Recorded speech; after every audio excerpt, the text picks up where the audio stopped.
Joining us now, NBC News White House correspondent Vaughn Hilliard, Peter Baker, New York Times chief White House correspondent, Christina Greer, associate professor of political science at Fordham University, and trial attorney Terry Austin. Vaughn, behind closed doors, I wonder how are officials inside the White House reacting to this story? Well, there is a push from some to call for folks to cancel Wall Street Journal subscriptions. This is a heavy emphasis on a potential lawsuit that the president has indicated over the last 12 hours that he intends to file against the Wall Street Journal. Last night, in that Wall Street Journal article, they note that they talked with the president on Tuesday evening, and he threatened to file that lawsuit if they were to move forward with their publishing, which in fact they did. Of course, the president reached settlements with ABC and CBS over the last 7 months, and he, in social media posts, indicated that he intends to win these lawsuits again. And just in the last few minutes, he took his ire directly to Rupert Murdoch, suggesting here in a post that he looks forward to having Murdoch testify in the lawsuit against him and his, quote, pile of garbage newspaper, the Wall Street Journal. That will be an interesting experience. The president denying that he ever sent this letter as part of the birthday gift to Jeffrey Epstein. The president has repeatedly denied the allegations from now about 24 women of sexual misconduct over the last decade. He, of course, has repeatedly denied that he sexually abused E. Jean Carroll, as a jury in New York found him to have. And so for the president, there is a lengthy history that details the relationship that Jeffrey Epstein and he had, as well as other allegations of sexual misconduct against women. At the same time, it is not clear what else is in the files the Department of Justice has not released, but there is a distinction between any potential criminal allegations and those like this Wall Street Journal is reporting, which, of course, is not a criminal in nature, but one that builds into the history of the current president sexualizing women and having relationships with people like Jeffrey Epstein, in which he discusses women in explicit ways. All right, Vaughn Hilliard, thank you.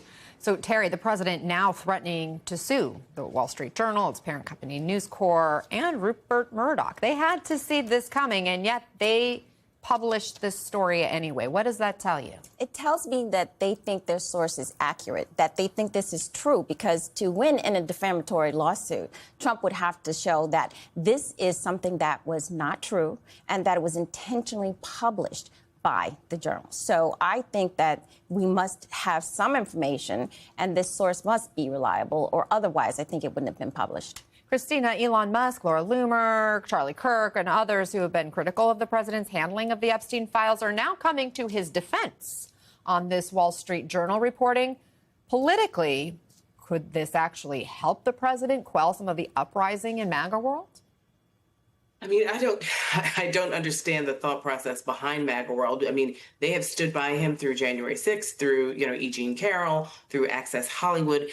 We haven't seen a splinter or fissure in MAGA World like this before. And so the fact that, his tenuous relationship with Elon Musk, constantly ping-pongs back and forth, I don't think that that's a real credible relationship moving forward. I think the bigger issue is, will Republicans actually get to the bottom of this the way they initially promised? And we know that they've been feckless whenever it comes to the whims and wishes of the president. And it is my hope that the Democrats will actually stay focused on economic issues and providing some sort of leadership and guidance to voters, while the Republican administration is completely distracted by something that, has been brewing for over 2 decades. Well, and it doesn't seem like this is going to end anytime soon. There are new developments, Peter, in that the president is also calling for the release of what he called any and all pertinent grand jury testimony. This is after, for days, he's been, trashing all this hype about the Epstein files, even calling his own supporters stupid for caring and for falling for what he called a hoax. What do you make of how he's changed his position? Well, obviously, it shows how much heat he feels from his base about this. He feels the need to try to satisfy them. The worry, I would think, for the White House is that it won't satisfy them, that you're going to release documents, and particularly if you're using pertinent as a filter in effect to say we're only going to release some stuff and not all stuff, or you're going to redact some documents or what have you. There will only be those people who will then suspect, well, wait a second, what did you redact? What did you not release? What is what is it you don't consider to be pertinent, but we might consider to be pertinent? It's also worth noting that a judge would have to approve this. It's not a given that a judge would, but it's his way of trying to address his MAGA base, saying, I'm for transparency, I'm for releasing information.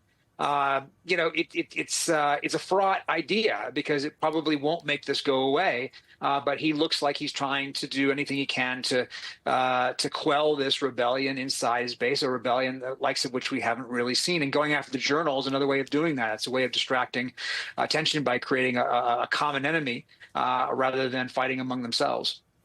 Terry, do you think a judge would agree to release grand jury testimony, and how quickly could that decision come about? Well, I don't think a judge would release this, and it takes a long time when that happens. If you recall Watergate, some of the Mueller investigation, but that's over years. And here, I don't think a judge is going to do that. I don't think that it's that critical. And there are reasons and there are rules as to why grand jury information isn't released. It's trying to protect the victims, and here we do have victims. And it's also trying to prevent future defendants from hiding information. So I think if they go back to the judge who was on the Epstein case, I think it's going to be very rare that something like that would happen. Can you just remind us what is already out there, what's already been released, and what could still be, under secrecy? There are documents, tapes, CDs, some things that have been released, but a lot of it, Anna, is redacted already. And so what they want to show here, what all of the people are claiming is,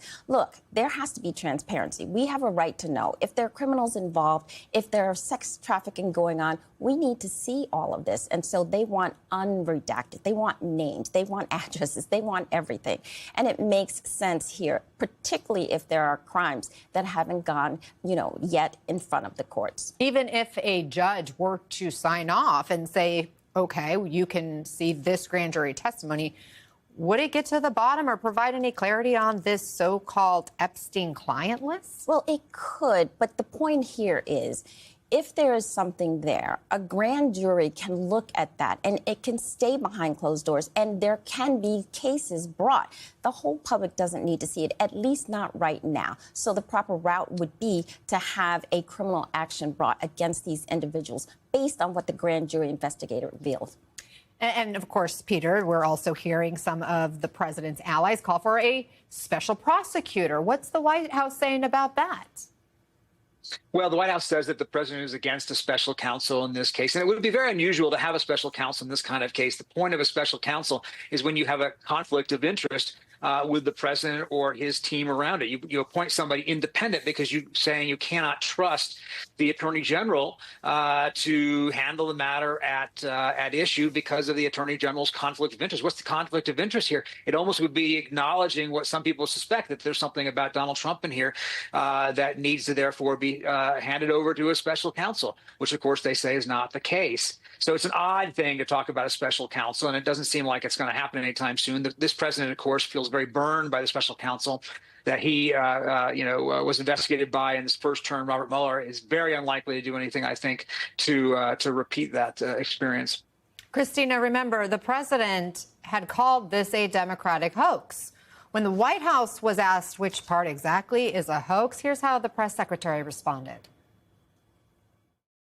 The president is referring to the fact that Democrats have now seized on this as if they ever wanted transparency when it comes to Jeffrey Epstein, which is an asinine suggestion for any Democrat to make. The Democrats had control of this building, the White House, for 4 years, and they didn't do a dang thing when it came to transparency in regards to Jeffrey Epstein and his heinous crimes. Christina, what do you make of that framing and all the mixed messages coming from the Trump administration?